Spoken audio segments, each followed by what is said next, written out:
শুভ সন্ধ্যা বন্ধুরা, আপনাদের সকলকে আমার চ্যানেল প্রচেষ্টায় রেবাই স্বাগত। আজ আপনাদের জন্য একটি অন্য স্বাদের গল্প এনেছি। মুক্তির স্বাদ, স্বাধীনতার স্বাদ, মনোবলের স্বাদ।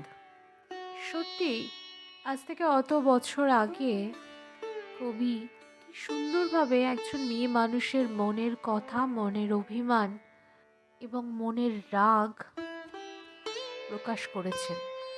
তাই জন্যেই তো তিনি কবিগুরু। গল্পটি শুনে অবশ্যই আমাকে জানাবেন গল্পটি আপনাদের কেমন লাগলো। আর যদি ভালো নাও লাগে তাও স্বচ্ছন্দে জানান। আসুন কথা না বাড়িয়ে শুরু করি আজকের গল্প। কবিগুরুর লেখা স্ত্রীর পত্র।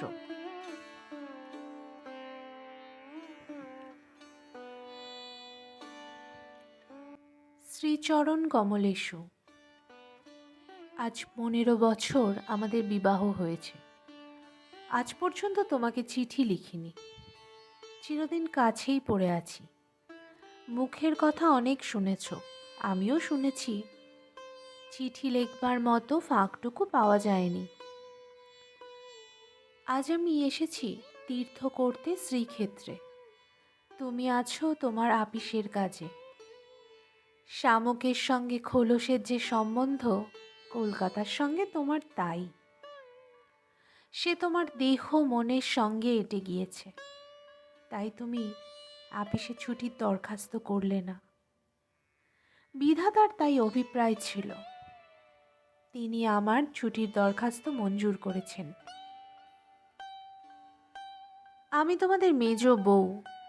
আজ 15 বছরের পরে এই সমুদ্রের ধারে দাঁড়িয়ে জানতে পেরেছি আমার জগৎ এবং জগদীশ্বরের সঙ্গে আমার অন্য সম্বন্ধও আছে।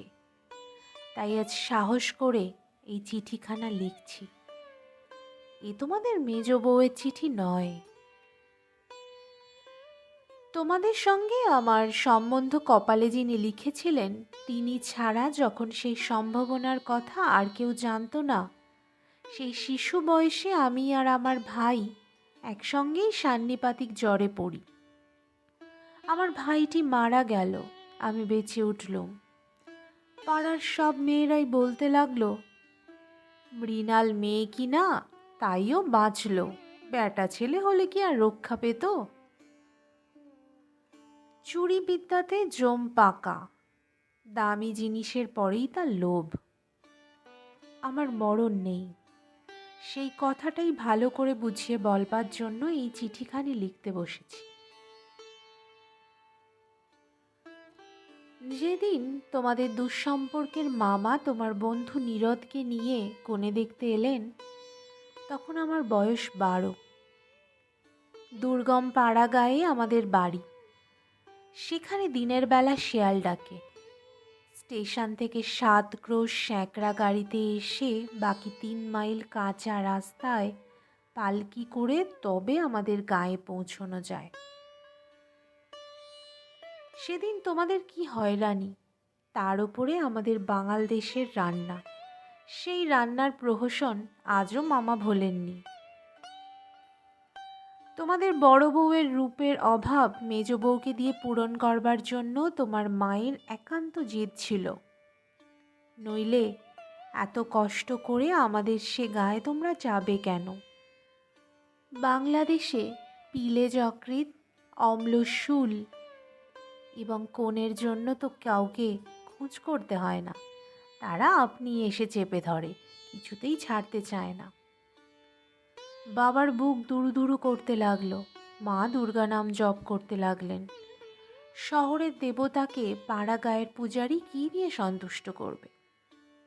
মেয়ের রূপের ওপর ভরসা, কিন্তু সেই রূপের গুমর তো মেয়ের মধ্যে নেই। যে ব্যক্তি দেখতে এসেছে সে তাকে যে দামই দেবে সেই তার দাম।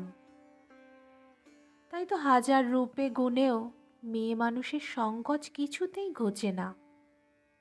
সমস্ত বাড়ির, এমনকি সমস্ত পাড়ার এই আতঙ্ক আমার বুকের মধ্যে পাথরের মতো চেপে বসল।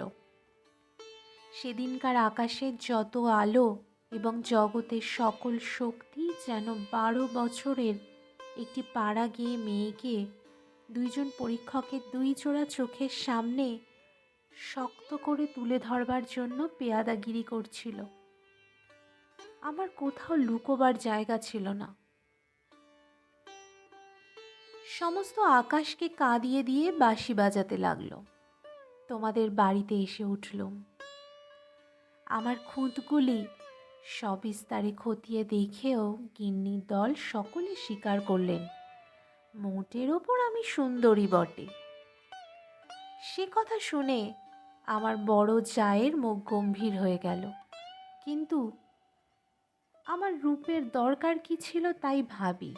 রূপ জিনিসটাকে যদি কোনো সেকেলে পণ্ডিত গঙ্গা মৃত্তিকা দিয়ে গড়তেন তাহলে ওর আদর থাকত, কিন্তু ওটা যে কেবল বিধাতা নিজের আনন্দে করেছেন।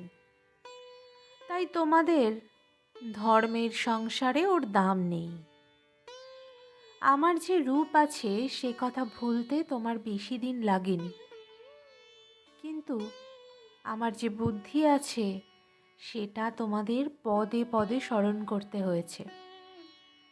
ওই বুদ্ধিটা আমার এতই স্বাভাবিক যে তোমাদের ঘরকন্যার মধ্যে এতকাল কাটিয়েও আজও সে টিকে আছে। মামা এই বুদ্ধিটার জন্য বিষম উদ্বিগ্ন ছিলেন। মেয়ে মানুষের পক্ষে এ এক বালাই। যাকে বাধা মেনে চলতে হবে সে যদি বুদ্ধিকে মেনে চলতে চায় তবে ঠোকর খেয়ে তার কপাল ভাঙবেই। কিন্তু কি করব বলো? তোমাদের ঘরের বউয়ের যতটা বুদ্ধির দরকার বিধাতা অসতর্ক হয়ে আমাকে তার চেয়ে অনেকটা বেশি দিয়ে ফেলেছেন। সে আমি এখন ফিরিয়ে দিই কাকে? তোমরা আমাকে মেয়ে জ্যাঠা বলে দুবেলা গাল দিয়েছ। কটু কথাই হচ্ছে অক্ষমের সান্ত্বনা, অতএব সে আমি ক্ষমা করলুম। আমার একটা জিনিস তোমাদের ঘরকন্যার বাইরে ছিল, সেটা কেউ তোমরা জানোনি। আমি লুকিয়ে কবিতা লিখতুম। সে ছাইপাশ যাই হোক না, সেখানে তোমাদের অন্দরমহলের পাঁচিল ওঠেনি। সেইখানে আমার মুক্তি, সেইখানে আমি। আমার মধ্যে যা কিছু তোমাদের মেজ বউকে ছাড়িয়ে রয়েছে সে তোমরা পছন্দ করনি, চিনতেও পারোনি। আমি যে কবি সে এই 15 বছরেও তোমাদের কাছে ধরা পড়েনি। তোমাদের ঘরের প্রথম স্মৃতির মধ্যে সবচেয়ে যেটা আমার মনে জাগছে সে তোমাদের গোয়াল ঘর। অন্দরমহলে সিঁড়িতে উঠবার ঠিক পাশের ঘরেই তোমাদের গরু থাকে। সামনের উঠোনটুকু ছাড়া তাদের আর নড়বার জায়গা নেই। সেই উঠোনের কোণে তাদের জাবনা দেবার কাঠের গামলা। সকালে বেহারার নানা কাজ, উপবাসী গরুগুলো ততক্ষণ সেই গামলার ধারগুলো চেটে চেটে চিবিয়ে চিবিয়ে খাবলা করে দিত। আমার প্রাণ কাঁদত। আমি পাড়া গায়ের মেয়ে।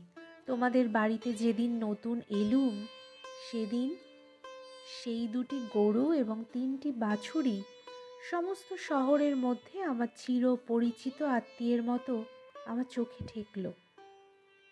যতদিন নূতন বউ ছিলুম নিজে না খেয়ে লুকিয়ে ওদের খাওয়াতুম। যখন বড় হলুম তখন গরুর প্রতি আমার প্রকাশ্য মমতা লক্ষ্য করে আমার ঠাট্টার সম্পর্কীয়েরা আমার গোত্র সম্বন্ধে সন্দেহ প্রকাশ করতে লাগলেন। আমার মেয়েটি জন্ম নিয়েই মারা গেল। আমাকেও সে সঙ্গে যাবার সময় ডাক দিয়েছিল। সে যদি বেঁচে থাকতো তাহলে সেই আমার জীবনে যা কিছু বড়, যা কিছু সত্য সমস্ত এনে দিত। তখন মেজ বউ থেকে একেবারে মা হয়ে বসতুম। মাঝে এক সংসারের মধ্যে থেকেও বিশ্ব সংসারের মা হবার দুঃখটুকু পেলুম, কিন্তু মা হবার মুক্তিটুকু পেলুম না। মনে আছে ইংরেজ ডাক্তার এসে আমাদের অন্দর দেখে আশ্চর্য হয়েছিল এবং আতুর ঘর দেখে বিরক্ত হয়ে বকাবকি করেছিল। সদরে তোমাদের একটু বাগান আছে, ঘরে সাজসজ্জা আসবাবের অভাব নেই, আর অন্দরটা যেন পশমের কাজের উল্টো পিঠ। সেদিকে কোনো লজ্জা নেই, শ্রী নেই, শয্যা নেই। সেদিকে আলো মিটমিট করে জ্বলে, হাওয়া চোরের মতো প্রবেশ করে। উঠোনের আবর্জনা নড়তে চায় না, দেওয়ালের এবং মেঝের সমস্ত কলঙ্ক অক্ষয় হয়ে বিরাজ করে। কিন্তু ডাক্তার একটা ভুল করেছিল। সে ভেবেছিল এটা বুঝি আমাদের অহরাত্র দুঃখ দেয়। ঠিক উল্টো অনাদর জিনিসটা ছাইয়ের মতো। সে ছাই আগুনকে হয়তো ভিতরে ভিতরে জমিয়ে রাখে, কিন্তু বাইরে থেকে তার তাপটাকে বুঝতে দেয় না। আত্মসম্মান যখন কমে যায় তখন অনাদরকে তো অন্যায্য বলে মনে হয় না, সেই জন্য তার বেদনা নেই। তাই তো মেয়ে মানুষ দুঃখ বোধ করতেই লজ্জা পায়। আমি তাই বলি, মেয়ে মানুষকে দুঃখ পেতেই হবে। এইটে যদি তোমাদের ব্যবস্থা হয় তাহলে যত দূর সম্ভব তাকে অনাদরে রেখে দেওয়াই ভালো। আদরে দুঃখে ব্যথাটা কেবল বেড়ে ওঠে। যেমন করেই রাখো, দুঃখ যে আছে এ কথা মনে করবার কথাও কোনোদিন মনে আসেনি। আতুর ঘরে মরণ মাথার কাছে এসে দাঁড়ালো, মনে ভয়ই হলো না। জীবন আমাদের কি বা যে মরণকে ভয় করতে হবে? আদরে যত্নে যাদের প্রাণের বাঁধন শক্ত করেছে, মরতে তাদেরই বাঁধে। সেদিন যম যদি আমাকে ধরে টান দিত, তাহলে আলগা মাটি থেকে যেমন অতি সহজে ঘাসের চাপড়া উঠে আসে, সমস্ত শিকড় শুদ্ধ আমি তেমনই করে উঠে আসতুম। বাঙালির মেয়ে তো কথায় মরতে যায়, কিন্তু এমন মরায় বাহাদুরিটা কি? মরতে লজ্জা হয়। আমাদের পক্ষে ওটা এতই সহজ। আমার মেয়েটি তো সন্ধ্যা তারার মতো ক্ষণকালের জন্যে উদয় হয়েই অস্ত গেল। আবার আমার নিত্য কর্ম এবং গরু বাছুর নিয়ে পড়লুম। জীবন তেমনই করেই গড়াতে গড়াতে শেষ পর্যন্ত কেটে যেত। আজকে তোমাকে এই চিঠি লেখবার দরকারই হতো না, কিন্তু বাতাসে সামান্য একটা বীজ উড়িয়ে নিয়ে এসে পাকা দালানের মধ্যে অশ্বত্থ গাছের অঙ্কুর বের করে শেষকালে সেইটুকু থেকে ইট কাঠের বুকের পাঁজর বিদীর্ণ হয়ে যায়। আমার সংসারের পাকা বন্দোবস্তের মাঝখানে ছোট একটুখানি জীবনের কণা কোথা থেকে উড়ে এসে পড়ল। তারপর থেকে ফাটল শুরু হলো। বিধবা মার মৃত্যুর পরে আমার বড় জায়ের বোন বিন্দু তার খুড়তুতো ভাইদের অত্যাচারে আমাদের বাড়িতে তার দিদির কাছে এসে যেদিন আশ্রয় নিলে, তোমরা সেদিন ভাবলে এ আবার কোথাকার আপদ। আমার পোড়া স্বভাব, কি করব বলো? দেখলুম তোমরা সকলেই মনে মনে বিরক্ত হয়ে উঠেছ। সেই জন্যেই এই নিরাশ্রয় মেয়েটির পাশে আমার সমস্ত মন যেন একেবারে কোমর বেঁধে দাঁড়ালো। পরের বাড়িতে পরের অনিচ্ছাতে এসে আশ্রয় নেওয়া, সে কত বড় অপমান। দায়ে পড়ে সেও যাকে স্বীকার করতে হলো, তাকে কি এক পাশে ঠেলে রাখা যায়? তারপরে দেখলুম আমার বড় জায়ের দশা। তিনি নিতান্ত দরদে পড়ে বোনটিকে নিজের কাছে এনেছেন, কিন্তু যখন দেখলেন স্বামীর অনিচ্ছা, তখন এমনই ভাব করতে লাগলেন যেন এ তার এক বিষম বালাই, যেন একে দূর করতে পারলেই তিনি বাঁচেন। এই অনাথা বোনটিকে মন খুলে প্রকাশ্যে স্নেহ দেখাবেন, সে তার সাহস হলো না। তিনি পতিব্রতা। তার এই সংকট দেখে আমার মন আরো ব্যথিত হয়ে উঠল। দেখলুম বড় যা সকলকে একটু বিশেষ করে দেখিয়ে দেখিয়ে বিন্দুর খাওয়া পড়ার এমনই মোটা রকমের ব্যবস্থা করলেন এবং বাড়ির সর্বপ্রকার দাসী বৃত্তিতে তাকে এমনভাবে নিযুক্ত করলেন যে আমার কেবল দুঃখ নয়, লজ্জা বোধ হলো। তিনি সকলের কাছে প্রমাণ করবার জন্য ব্যস্ত যে আমাদের সংসারে ফাঁকি দিয়ে বিন্দুকে ভারী সুবিধে দরে পাওয়া গেছে। ও কাজ দেয় বিস্তর, অথচ খরচের হিসেবে বেজায় সস্তা। আমাদের বড় জায়ের বাপের বংশে কুল ছাড়া আর বড় কিছু ছিল না, রূপও না, টাকাও না।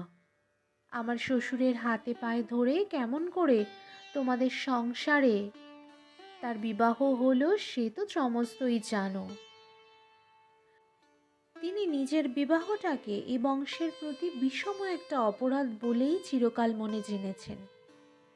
সেই জন্য সকল বিষয়েই নিজেকে যতদূর সম্ভব সংকুচিত করে তোমাদের ঘরে তিনি অতি অল্প জায়গা জুড়ে থাকেন। কিন্তু তার এই সাধু দৃষ্টান্তে আমাদের বড় মুশকিল হয়েছে। আমি সকল দিকে আপনাকে অত অসম্ভব খাটো করতে পারিনি। আমি যেটাকে ভালো বলে বুঝি আর কারো খাতিরে সেটাকে মন্দ বলে মেনে নেওয়া আমার কর্ম নয়। তুমিও তার অনেক প্রমাণ পেয়েছ। বিন্দুকে আমি আমার ঘরে টেনে নিলাম। দিদি বললেন, মেজো বউ, গরিবের ঘরের মেয়ের মাথাটি খেতে বসলেন। আমি যেন একটা বিপদ ঘটালুম এমনই ভাবে তিনি সকলের কাছে নালিশ করে বেড়ালেন। কিন্তু আমি নিশ্চয়ই জানি তিনি মনে মনে বেঁচে গেলেন। এখন দোষের বোঝা আমার উপরেই পড়ল। তিনি বোনকে নিজে যে স্নেহ দেখাতে পারতেন না, আমাকে দিয়ে সেই স্নেহটুকু কুড়িয়ে নিয়ে তার মনটা হালকা হলো। আমার বড় যা বিন্দুর বয়স থেকে 2-4টে অঙ্ক বাদ দিতে চেষ্টা করতেন, কিন্তু তার বয়স যে 14-র চেয়ে কম ছিল না এ কথা লুকিয়ে বললে অন্যায় হতো না। তুমি তো জানো সে দেখতে এতই মন্দ ছিল যে পড়ে গিয়ে সে যদি মাথা ভাঙত তবে ঘরের মেঝেটার জন্যই লোকে উদ্বিগ্ন হতো। কাজেই পিতা মাতার অভাবে কেউ তাকে বিয়ে দেবার ছিল না এবং তাকে বিয়ে করবার মতো মনের জোরই বা কজন লোকের ছিল। বিন্দু বড় ভয়ে ভয়ে আমার কাছে এলো, যেন আমার গায়ে তার ছোঁয়াচ লাগলে আমি সইতে পারবো না। বিশ্ব সংসারে তার যেন জন্মাবার কোনো শর্ত ছিল না, তাই সে কেবলই পাশ কাটিয়ে চোখ এড়িয়ে চলত। তার বাপের বাড়িতে তার খুড়তুতো ভাইরা তাকে এমন একটু কোনো ছেড়ে দিতে চায়নি যে কোনো একটা অনাবশ্যক জিনিস পড়ে থাকতে পারে। অনাবশ্যক আবর্জনা ঘরের আশেপাশে অনায়াসে স্থান পায়, কেননা মানুষ তাকে ভুলে যায়। কিন্তু অনাবশ্যক মেয়ে মানুষ যে একে অনাবশ্যক, আবার তার ওপরে তাকে ভোলাও শক্ত, সেই জন্য আস্থা কুড়েও তার স্থান নেই। অথচ বিন্দুর খুড়তুতো ভাইরা যে জগতে পরমাবশ্যক পদার্থ তা বলবার জো নেই। কিন্তু তারা বেশ আছে। তাই বিন্দুকে যখন আমার ঘরে ডাকলুম তার বুকের মধ্যে কাঁপতে লাগলো। তার ভয় দেখে আমার বড় দুঃখ হলো। আমার ঘরে যে তার একটুখানি জায়গা আছে সেই কথাটি আমি অনেক আদর করে তাকে বুঝিয়ে দিলাম। কিন্তু আমার ঘর শুধু তো আমারই ঘর নয়, কাজেই আমার কাজটি সহজ হলো না। 2-4 দিন আমার কাছে থাকলেই তার গায়ে লাল লাল কি উঠল। হয়তো সে ঘামাচি, নয়তো সে আর কিছু হবে। তোমরা বললে বসন্ত, কেননা ও যে বিন্দু। তোমাদের পাড়ায় এক আনাড়ি ডাক্তার এসে বললে আর দু একদিন না গেলে ঠিক বলা যায় না, কিন্তু সেই দু একদিন সবুর সইবে কে? বিন্দু তো তার ব্যামোর লজ্জাতেই মরবার জো হলো। আমি বললুম, বসন্ত হয়তো হোক, আমি আমাদের সেই আঁতুর ঘরে ওকে নিয়ে থাকবো, আর কাউকে কিছু করতে হবে না। এই নিয়ে আমার ওপরে তোমরা যখন সকলে মার মূর্তি ধরেছ, এমনকি বিন্দুর দিদিও যখন অত্যন্ত বিরক্তির ভান করে পোড়া কপালি মেয়েটাকে হাসপাতালে পাঠাবার প্রস্তাব করেছেন, এমন সময় ওর গায়ে সমস্ত লাল দাগ একদম মিলিয়ে গেল। তোমরা দেখি তাতে আরও ব্যস্ত হয়ে উঠলে। বললে, নিশ্চয়ই বসন্ত বসে গিয়েছে, কেননা ও যে বিন্দু। অনাদরে মানুষ হওয়ার একটা মস্ত গুণ শরীরটাকে তাতে একেবারে অজর অমর করে তোলে। ব্যায়ামও হতেই চায় না, মরার সমস্ত রাস্তাগুলো একেবারেই বন্ধ হয়ে যায়। রোগ তাই তাকে ঠাট্টা করে গেল, কিছুই হলো না। কিন্তু এটা বেশ বোঝা গেল, পৃথিবীর মধ্যে সবচেয়ে অকিঞ্চিতকর মানুষকে আশ্রয় দেওয়াই সবচেয়ে কঠিন। আশ্রয়ের দরকার তার যত বেশি, আশ্রয়ের বাধাও তার তেমনই বিষম। আমার সম্বন্ধে বিন্ধুর ভয় যখন ভাঙল, তখন ওকে আর এক গেরোয় ধরল।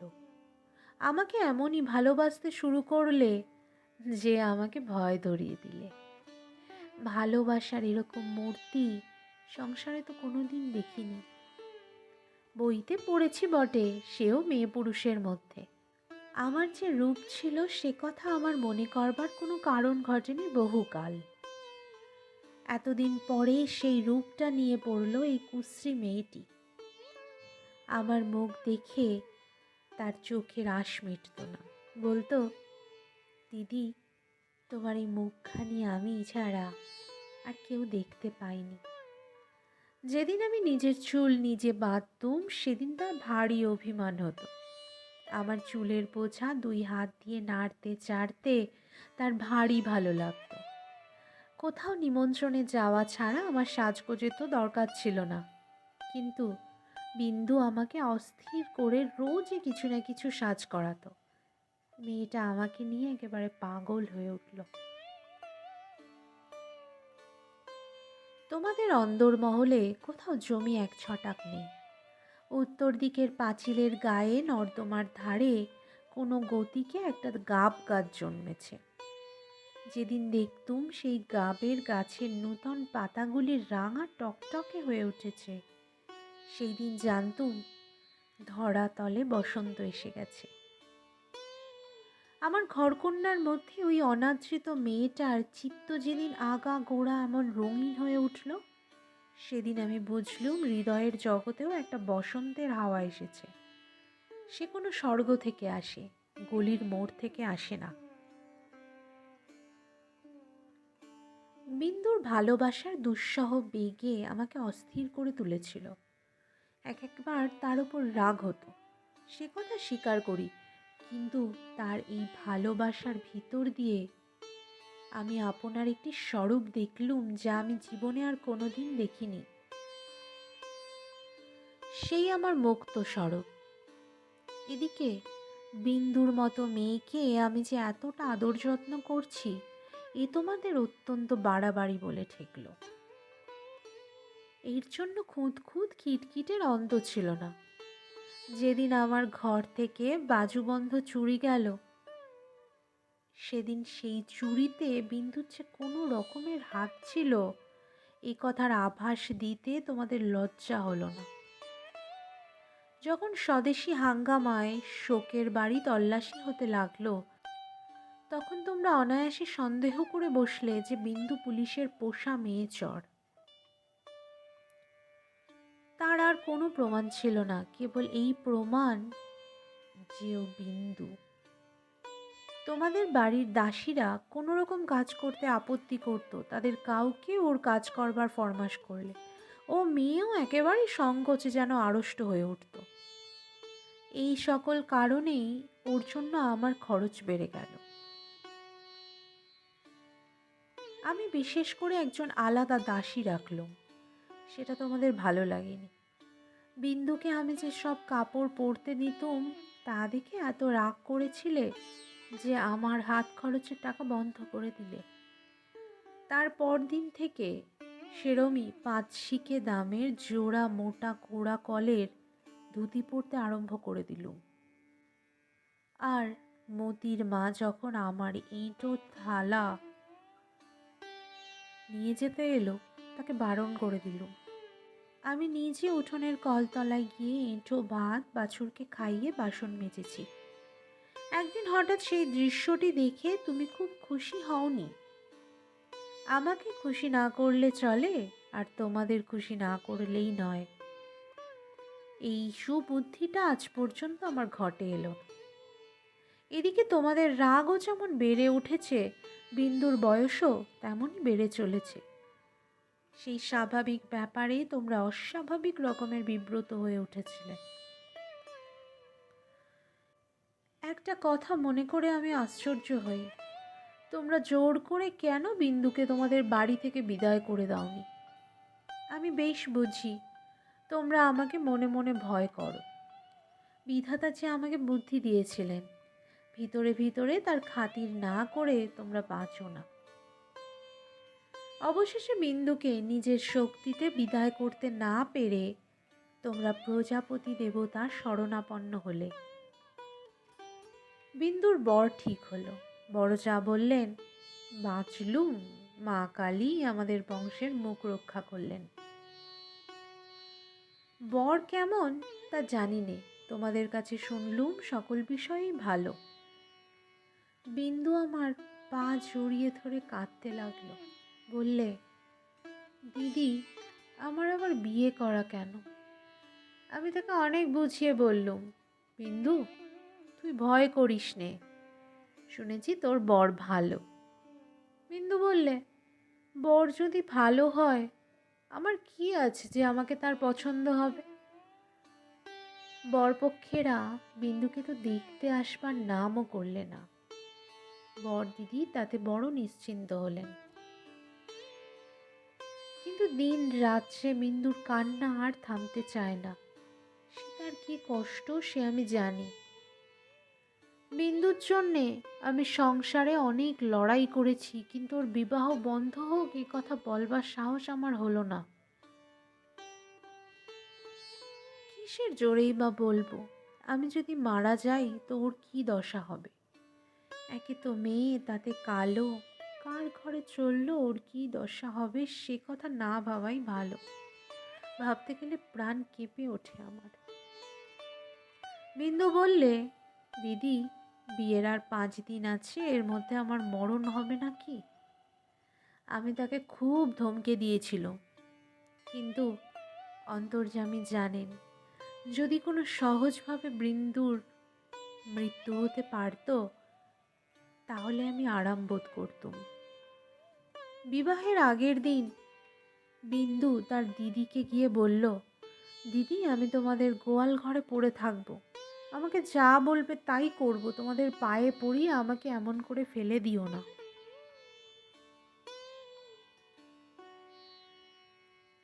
কিছুকাল থেকে লুকিয়ে লুকিয়ে দিদির চোখ দিয়ে জল পড়ছিল, সেদিনও পড়ল। কিন্তু শুধু হৃদয় তো নয়, শাস্ত্রও আছে। তিনি বললেন, জানিস তো বিন্দি, পতি হচ্ছে স্ত্রীলোকের গতি, মুক্তি সব। কপালে যদি দুঃখ থাকে তো কেউ খণ্ডাতে পারবে না। আসল কথা হচ্ছে কোনো দিকে কোনো রাস্তাই নেই। বিন্দুকে বিবাহ করতেই হবে, তারপরে যা হোক হবে। আমি চেয়েছিলাম বিবাহটা যাতে আমাদের বাড়িতেই হয়, কিন্তু তোমরা বলে বসলে বরের বাড়িতেই হওয়া চাই। সেটা তাদের কৌলিক প্রথা, আমি বুঝলুম। বিন্দুর বিবাহের জন্য যদি তোমাদের খরচ করতে হয় তবে সেটা তোমাদের গৃহদেবতার কিছুতেই সইবে না। কাজেই চুপ করে যেতে হলো। কিন্তু একটি কথা তোমরা কেউ জানো না, দিদিকে জানবার ইচ্ছে ছিল কিন্তু জানাইনি, কেননা তাহলে তিনি ভয়েই মরে যেতেন। আমার কিছু কিছু গয়না দিয়ে আমি লুকিয়ে বিন্দুকে সাজিয়ে দিয়েছিল, বোধ করি দিদির চোখে সেটা পড়ে থাকবে। কিন্তু সেটা তিনি দেখেও দেখেননি। দোহাই ধর্মের, সেজন্য তোমরা আমাকে ক্ষমা করো। যাবার আগে বিন্দু আমাকে জড়িয়ে ধরে বললে, দিদি তোমরা আমাকে তাহলে নিতান্তই ত্যাগ করলে?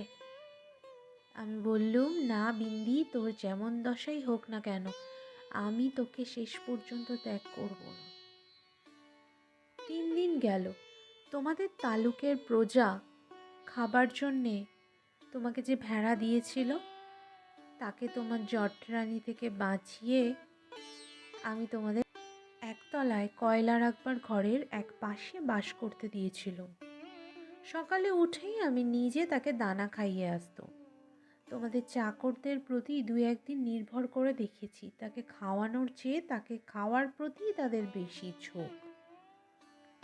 সেদিন সকালে সেই ঘরে ঢুকে দেখি বিন্দু এক কোণে জড়সড় হয়ে বসে আছে। আমাকে দেখেই আমার পা জড়িয়ে ধরে লুটিয়ে পড়ে নিঃশব্দে কাঁদতে লাগল। বিন্দুর স্বামী পাগল। সত্যি বলছিস বিন্দি? এত বড় মিথ্যা কথা তোমার কাছে বলতে পারি দিদি? তিনি পাগল। শ্বশুরের এই বিবাহে মত ছিল না, কিন্তু তিনি আমার শাশুড়িকে জমের মতো ভয় করেন। তিনি বিবাহের পূর্বেই কাশী চলে গেছেন। শাশুড়ি জেদ করে তার ছেলের বিয়ে দিয়েছেন। আমি সেই রাশ করা কয়লার ওপর বসে পড়ল। মেয়ে মানুষকে মেয়ে মানুষ দয়া করে না? বলে, ও তো মেয়ে মানুষ বই তো নয়। ছেলে হোক না পাগল, সে তো পুরুষ বটে। বিন্দুর স্বামীকে হঠাৎ পাগল বলে বোঝা যায় না, কিন্তু এক একদিন সে এমন উন্মাদ হয়ে ওঠে যে তাকে ঘরে তালাবন্ধ করে রাখতে হয়। বিবাহের রাত্রে সে ভালো ছিল, কিন্তু রাত জাগা প্রভৃতি উৎপাতে দ্বিতীয় দিন থেকে তার মাথা একেবারে খারাপ হয়ে উঠল। বিন্দু দুপুরবেলা পিতলের থালায় ভাত খেতে বসেছিল। হঠাৎ তার স্বামী থালা শুদ্ধ টান মেরে ফেলে দিল উঠোনে। হঠাৎ কেমন তার মনে হয়েছে বিন্দু স্বয়ং রানী রাসমণি। বেয়ারাটা নিশ্চয়ই সোনার থালা চুরি করে রানীকে তার নিজের থালায় ভাত খেতে দিয়েছে, এই তার রাগ। বিন্দু তো ভয়ে মরে গেল। তৃতীয় রাত্রে শাশুড়ি তাকে যখন স্বামীর ঘরে শুতে বলল, বিন্দুর প্রাণ শুকিয়ে গেল। শাশুড়ি তার প্রচণ্ড, রাগলে জ্ঞান থাকে না। সেও পাগল, কিন্তু পুরো নয় বলেই আরো ভয়ানক। বিন্দুকে ঘরে ঢুকতে হলো। স্বামী সে রাত্রে ঠান্ডা ছিল, কিন্তু ভয়ে বিন্দুর শরীর যেন কাঠ হয়ে গেল। স্বামী যখন ঘুমিয়েছে, অনেক রাত্রে সে অনেক কৌশলে পালিয়ে চলে এসেছে। তার বিস্তারিত বিবরণ লিখবার দরকার নেই। ঘৃণায় রাগে আমার সকল শরীর জ্বলতে লাগলো। আমি বললুম, এমন ফাঁকির বিয়ে বিয়েই নয়। বিন্দু, তুই যেমন ছিলি তেমনই আমার কাছে থাক, দেখি তোকে কে নিয়ে যেতে পারে। তোমরা বললে বিন্দু মিথ্যা কথা বলছে। আমি বললুম, ও কখনো মিথ্যা বলেনি। তোমরা বললে, কেমন করে জানলে? তোমরা ভয় দেখালে। বিন্দুর শ্বশুর বাড়ির লোকে পুলিশ কেস করলে মুশকিলে পড়তে হবে। আমি বললুম, ফাঁকি দিয়ে পাগল বরের সঙ্গে ওর বিয়ে দিয়েছে, এই কথা কি আদালত শুনবে না? তোমরা বললে, তবে কি এই নিয়ে আদালত করতে হবে নাকি? কেন, আমাদের কিসের দায়? আমি বললুম, আমি নিজের গয়না বেচে যা করতে পারি করব।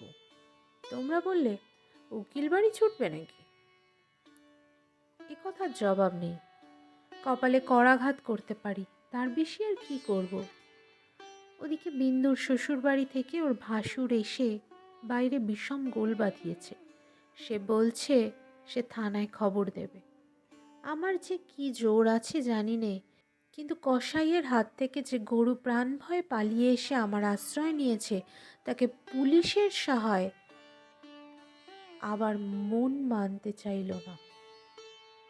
আমি স্পর্ধা করে বললুম, তা দিক থানায় খবর। এই বলে মনে করলুম বিন্দুকে এই বেলা আমার শোবার ঘরে এনে তাকে নিয়ে তালা বন্ধ করে বসে থাকি। খোঁজ করে দেখি বিন্দু নেই। তোমাদের সঙ্গে আমার বাদ প্রতিবাদ যখন চলছিল তখন বিন্দু আপনিই বাইরে গিয়ে তার ভাসুরের কাছে ধরা দিয়েছে। বুঝেছি এ বাড়িতে যদি সে থাকে তবে আমাকে সে বিষম বিপদে ফেলবে। মাঝখানে পালিয়ে এসে বিন্দু আপন দুঃখ আবার বাড়ালে। তার শাশুড়ির তর্ক এই যে তার ছেলে তো ওকে খেয়ে ফেলছিল না। মন্দ স্বামীর দৃষ্টান্ত সংসারে দুর্লভ নয়। তাদের সঙ্গে তুলনা করলে তার ছেলে যে সোনার চাঁদ। আমার বড় যা বললেন, ওর পোড়া কপাল, তা নিয়ে দুঃখ করে কি করব? তা পাগল হোক ছাগল হোক, স্বামী তো বটে। কুষ্ঠ রোগীকে কোলে করে তার স্ত্রী স্বেচ্ছায় বাড়িতে নিজে পৌঁছে দিয়েছে। সতীশান্তী সেই দৃষ্টান্ত তোমাদের মনে জাগছিল। জগতের মধ্যে অধমতম কাপুরুষতার এই গল্পটা প্রচার করে আসতে তোমাদের পুরুষের মনে আজ পর্যন্ত একটু সংকোচ বোধ হয়নি। সেই জন্যই মানব জন্ম নিয়েও বিন্দুর ব্যবহারে তোমরা রাগ করতে পেরেছ। তোমাদের মাথা হেঁট হয়নি। বিন্দুর জন্যে আমার বুক ফেটে গেল, কিন্তু তোমাদের জন্য আমার লজ্জার সীমা ছিল না। আমি তো পাড়া গায়ে মেয়ে, তার উপরে তোমাদের ঘরে পড়েছি। ভগবান কোন ফাঁক দিয়ে আমার মধ্যে এমন বুদ্ধি দিলেন, তোমাদের এই সব ধর্মের কথা আমি যে কিছুতেই সইতে পারলুম না। আমি নিশ্চয়ই জানতুম মরে গেলেও বিন্দু আমাদের ঘরে আর আসবে না, কিন্তু আমি যে তাকে বিয়ের আগের দিন আশা দিয়েছিলুম যে তাকে শেষ পর্যন্ত ত্যাগ করব না। আমার ছোট ভাই শরৎ কলকাতায় কলেজে পড়ছিল। তোমরা জানোই তো, যত রকমের ভলেন্টিয়ারি করা, প্লেগের পাড়ায় ইঁদুর মারা, দামোদরের বন্যায় ছোটা, এতেই তার এত উৎসাহ যে উপর্যুপরি দুবার সে এফএ পরীক্ষায় ফেল করেও কিছুমাত্র দমে যায়নি। তাকে আমি ডেকে বললুম, বিন্দুর খবর যাতে আমি পাই তোকে সেই বন্দোবস্ত করে দিতে হবে শরৎ। বিন্দু আমাকে চিঠি লিখতে সাহস করবে না, লিখলেও আমি পাবো না। এরকম কাজের চেয়ে যদি তাকে বলতুম বিন্দুকে ডাকাতি করে আনতে কিংবা তার পাগল স্বামীর মাথা ভেঙে দিতে, তাহলে বেশি খুশি হতো। শরতের সঙ্গে আলোচনা করছি এমন সময় তুমি ঘরে এসে বললে, আবার কি হাঙ্গামা বাঁধিয়েছ? আমি বললুম, সেই যা সব গোড়ায় বাঁধিয়েছিলুম। তোমাদের ঘরে এসেছিলুম, কিন্তু সে তো তোমাদেরই কীর্তি। তুমি জিজ্ঞাসা করলে, বিন্দুকে আবার এনে কোথাও লুকিয়ে রেখেছি? বিন্দু যদি আসতো তাহলে নিশ্চয়ই যেন লুকিয়ে রাখতুম, কিন্তু সে আসবে না, তোমাদের ভয় নেই। শরৎকে আমার কাছে দেখে তোমার সন্দেহ আরও বেড়ে উঠল। আমি জানতুম শরৎ আমাদের বাড়ি যাতায়াত করে, তোমরা কিছুতেই পছন্দ করতে না। তোমাদের ভয় ছিল ওর পরে পুলিশের দৃষ্টি আছে, কোনোদিন ও কোনো রাজনৈতিক মামলায় পড়বে, তখন তোমাদের শুদ্ধ জড়িয়ে ফেলবে। সেই জন্য আমি ওকে ভাইফোঁটা পর্যন্ত লোক দিয়ে পাঠিয়ে দিতুম, ঘরে ডাকতুম না। তোমার কাছে শুনলুম বিন্দু আবার পালিয়েছে, তাই তোমাদের বাড়িতে তার ভাসুর খোঁজ করতে এসেছে। শুনে আমার বুকের মধ্যে শেল বিঁধল। হতভাগিনীর যে কি অসহ্য কষ্ট তা বুঝলুম, অথচ কিছুই করবার রাস্তা নেই। শরৎ খবর নিতে ছুটল।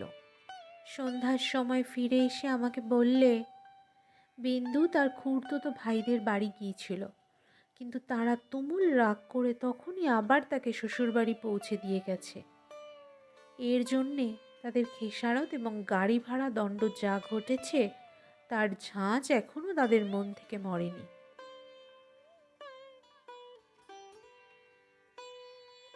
তোমাদের খুড়িমা শ্রীক্ষেত্রে তীর্থ করতে যাবেন বলে তোমাদের বাড়িতে এসে উঠেছেন। আমি তোমাদের বললুম আমিও যাব। আমার হঠাৎ এমন ধর্মে মন হয়েছে দেখে তোমরা এত খুশি হয়ে উঠলে যে কিছুমাত্র আপত্তি করলে না। এ কথাও মনে ছিল যে এখন যদি কলকাতায় থাকি তবে আবার কোন দিন বিন্দুকে নিয়ে ফ্যাসাদ বাঁধিয়ে বসবো। আমাকে নিয়ে বিষম ল্যাঠা। বুধবার আমাদের যাবার দিন, রবিবারে সমস্ত ঠিক হলো। আমি শরৎকে ডেকে বললুম, যেমন করে হোক বিন্দুকে বুধবারে পুরী যাবার গাড়িতে তোকে তুলে দিতে হবে। শরতের মুখ প্রফুল্ল হয়ে উঠল। সে বললে, ভয় নেই দিদি, আমি তাকে গাড়িতে তুলে দিয়ে পুরী পর্যন্ত যাব। ফাঁকি দিয়ে জগন্নাথ দেখা হয়ে যাবে। সেই দিন সন্ধ্যার সময় শরৎ আবার এলো। তার মুখ দেখেই আমার বুক দমে গেল। আমি বললুম, কি শরৎ, সুবিধে হলো না বুঝি? সে বললে, না। আমি বললুম, রাজি করতে পারলি নে? সে বললে, এর দরকার নেই। কাল রাত্রিরে সে কাপড়ে আগুন ধরিয়ে আত্মহত্যা করে মরেছে। বাড়ির যে ভাইপোটার সঙ্গে ভাব করে নিয়েছিলুম, তার কাছে খবর পেলুম তোমার নামে সে একটা চিঠি রেখে গিয়েছিল, কিন্তু সে চিঠি ওরা নষ্ট করেছে। যাক, শান্তি হলো।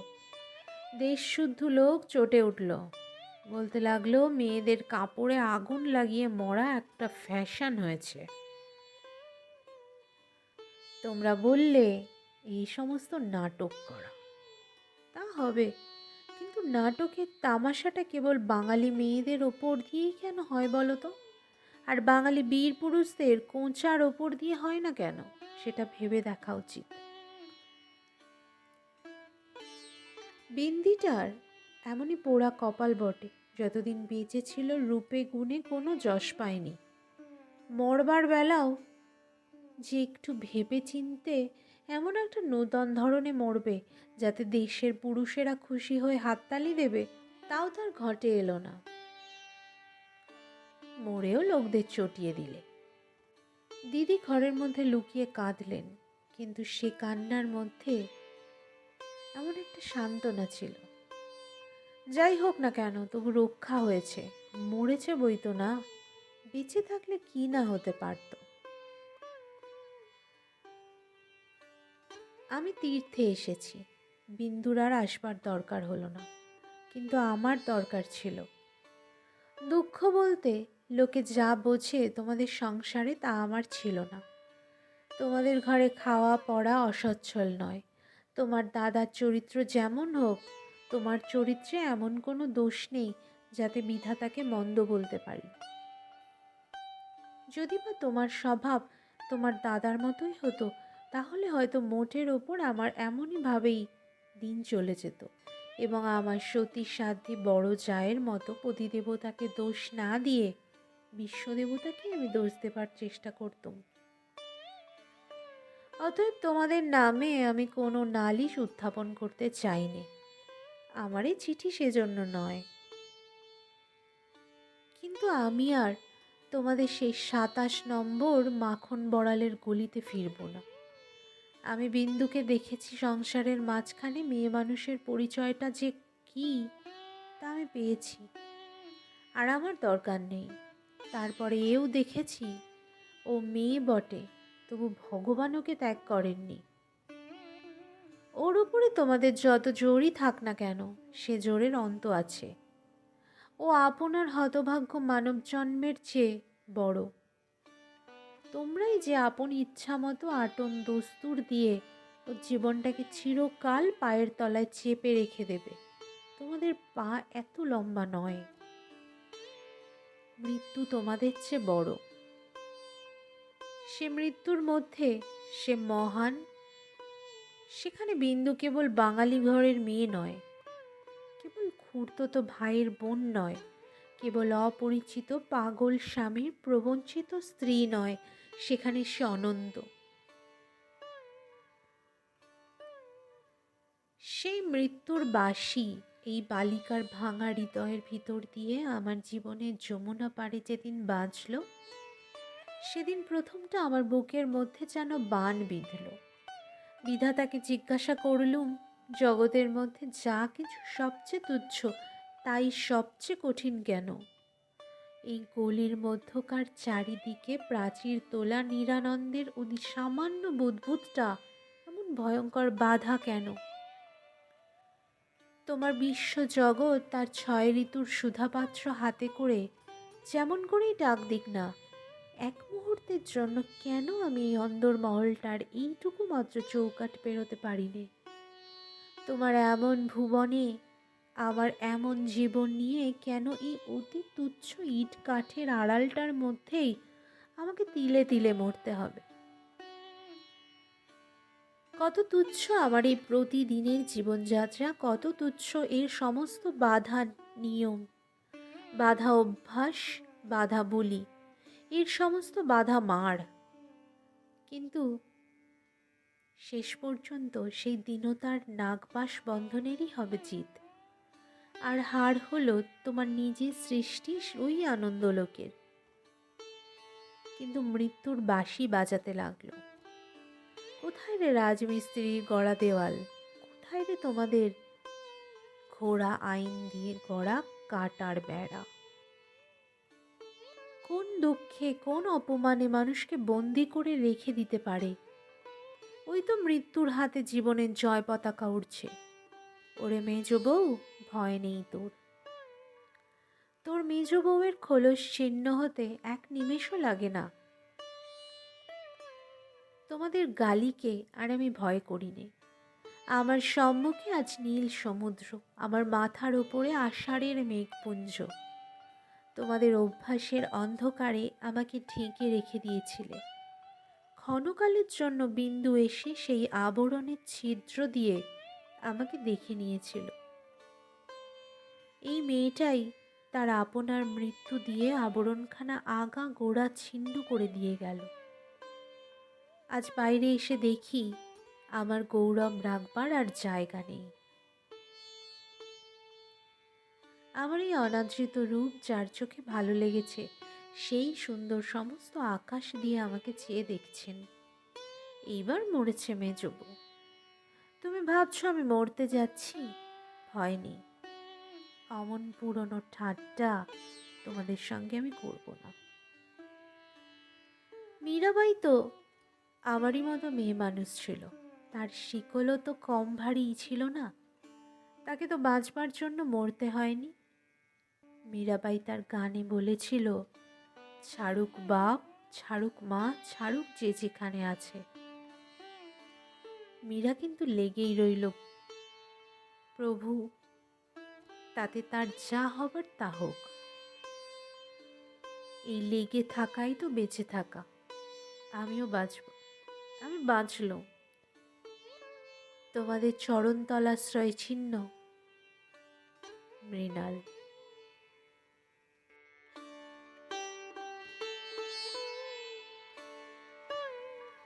ব্যাস বন্ধুরা, শেষ হলো আমার আজকের গল্প স্ত্রীর পত্র। আমার উপস্থাপনা আপনাদের কেমন লাগছে সেটি অবশ্যই কমেন্ট বক্সে কমেন্ট করে জানান। যদি ভালো লাগে অবশ্যই একটা লাইক, কমেন্ট, শেয়ার এবং সাবস্ক্রাইব করতে ভুলবেন না কিন্তু। আর আমার সাথে থাকার জন্য আপনাদের সকলকে অনেক ধন্যবাদ। সবাই ভালো থাকবেন, সুস্থ থাকবেন। দেখা হবে আবার পরবর্তী গল্পে।